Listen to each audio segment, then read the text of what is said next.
Hello friend, स्वागत है आप सभी का आपके अपने चैनल अभय एग्जाम एजुकेटर में। आज हम यूपी टेट का सेट नंबर 3 लेकर के आए हैं सीडीपी का।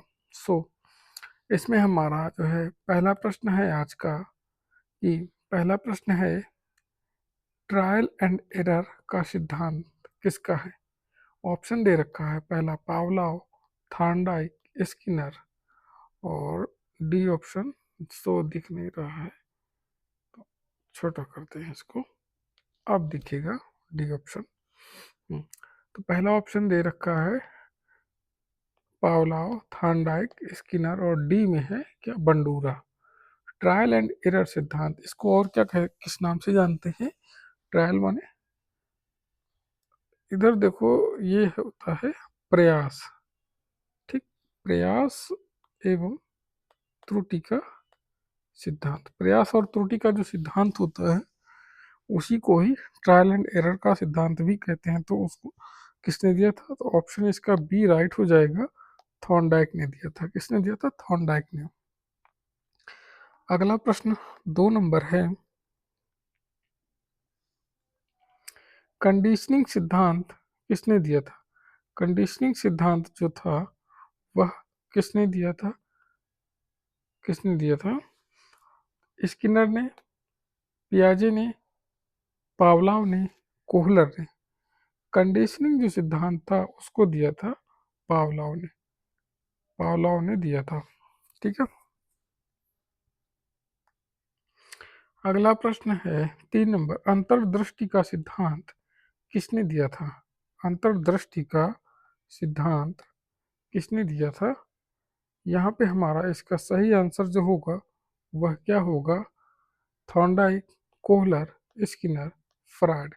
अंतर्दृष्टि का सिद्धांत किसने दिया था। अंतर्दृष्टि के सिद्धांत को और किस नाम से जानते, अंतर्दृष्टि एवं सूझ का सिद्धांत।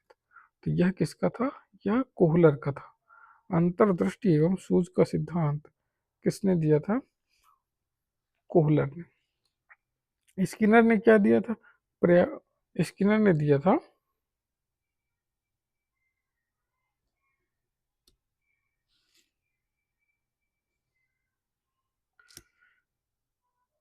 स्किनर ने किसका दिया था, स्किनर ने दिया था क्रिया प्रसूत का। स्किनर ने किसका सिद्धांत दिया था, स्किनर ने क्रिया प्रसूत का सिद्धांत दिया था। थॉर्नडाइक ने प्रयास त्रुटि का दिया था और कोहलर का जो है अंतर्दृष्टि एवं सूझ का सिद्धांत है। उसके बाद प्रश्न नंबर 4। प्रश्न नंबर 4 में क्या है, प्रश्न नंबर 4 का है हमारा, आईक्यू जो होता है का औसत मान क्या होता है। आईक्यू जो होता है उसका औसत मान क्या माना गया है, तो उसका औसत मान 100 माना गया है।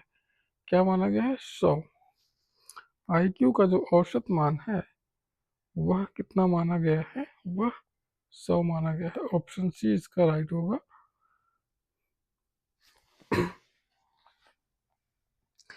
प्रश्न 5 में भूलने का सिद्धांत किसने दिया है।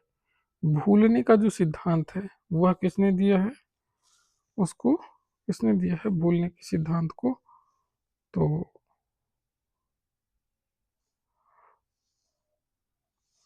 इसका जो हमारा सही उत्तर होगा वह क्या होगा, एबिंगहॉस। एबिंगहॉस ने जो है भूलने का सिद्धांत दिया है। गार्डनर ने क्या दिया है, बहुबुद्धि का सिद्धांत। पियाजे ने क्या दिया है, संज्ञानात्मक विकास का सिद्धांत। संज्ञानात्मक संज्ञानात्मक विकास का सिद्धांत दिया है जीन पियाजे ने। गार्डनर ने बहुबुद्धि का सिद्धांत दिया है। स्किनर ने क्रिया प्रसूत का सिद्धांत दिया है और एबिंगहॉस ने जो है भूलने का सिद्धांत दिया है। ऑप्शन बी इसका राइट होगा। अगला प्रश्न हमारा है, व्यक्तित्व को प्रभावित करता है। व्यक्तित्व को कौन प्रभावित करता है, इनमें से जो ऑप्शन दिए हैं, केवल स्कूल, केवल परिवार, कई कारक, कोई नहीं। इनमें से कोई नहीं। तो व्यक्तित्व को अकेले स्कूल नहीं प्रभावित कर सकता ना। देखो, व्यक्तित्व को प्रभावित करता है, स्कूल भी प्रभावित करता है, परिवार भी प्रभावित करता है। तो इस प्रकार से यहाँ पे जो है ऑप्शन हमारा, ऑप्शन सी इसका जो होगा वह राइट हो जाएगा। ऑप्शन सी हमारा राइट हो जाएगा कि व्यक्तित्व को कई कारक प्रभावित करते हैं। अगला प्रश्न 7 नंबर है हमारा, बाह्य प्रेरणा का स्रोत क्या होता है? बाह्य प्रेरणा का जो स्रोत होता है वह कौन से होते हैं? प्रेरणा अच्छा देखो कितने प्रकार की होती है।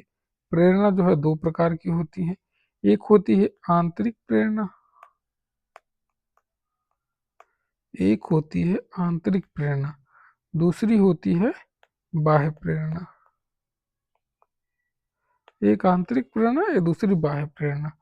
तो यहाँ पे बाह्य प्रेरणा का स्रोत पूछा गया है। बाह्य प्रेरणा वह होती है जो बाहरी कारकों से हमको प्रेरित करती है। आंतरिक प्रेरणा वह होती है जो हमारे अंदर से आती है, जो बच्चे को अंदर से प्रेरित करे, जो किसी भी व्यक्ति को जो है आंतरिक रूप से जो है प्रेरित करे, वह आंतरिक प्रेरणा होती है। और जो बाह्य रूप से प्रेरित करती है वह बाह्य कारक होते हैं।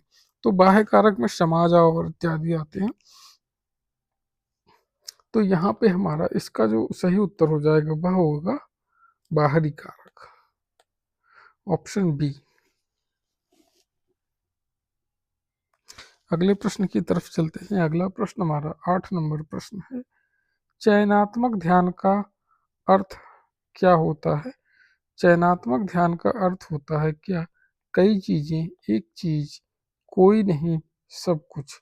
चयनात्मक ध्यान का जो अर्थ होता है वह होगा चयनात्मक। जब हम चयनात्मक से ही सीधे सीधे बताइए कि उसमें कई चीजें होंगी या एक चीज होगी या सब कुछ होगा। चयन मतलब कि हम किसी बहुत सारी उसमें से जो है किसी एक चीज का चयन करते हैं, तो वहां पे हमारा एक चीज हो जाएगा।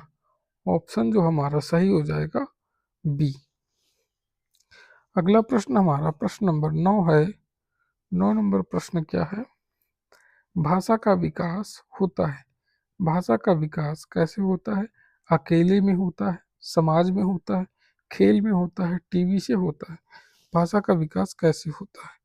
तो इसका हमारा जो सही उत्तर होगा, भाषा का विकास कैसे होगा? भाषा का विकास समाज में होगा।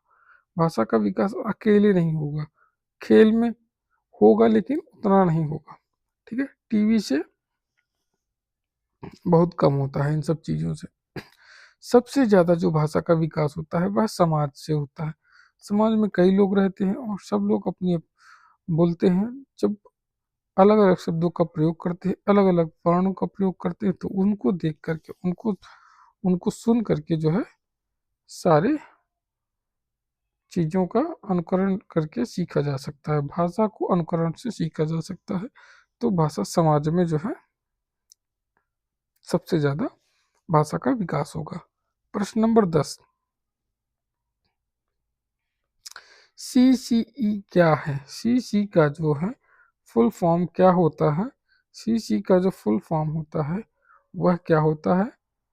यहाँ पे ऑप्शन दे रखे हैं, continuous comprehensive evaluation, central control education, common course exam, none.